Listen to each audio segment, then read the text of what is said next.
Hello everyone and welcome to our channel.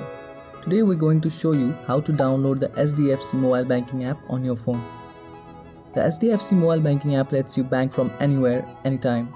You can check your account balance, transfer funds, pay bills and more, all from the convenience of your smartphone. So let's get started.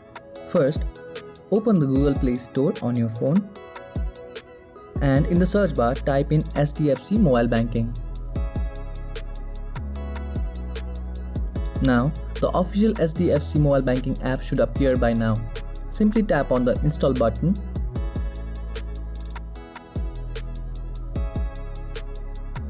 Note: never download the banking apps from the third-party website or app stores. Always download the official Hdfc mobile banking app directly from the Google Play Store or the App Store. And now once the app is downloaded, you can launch it and begin setting up your mobile banking with Hdfc Bank.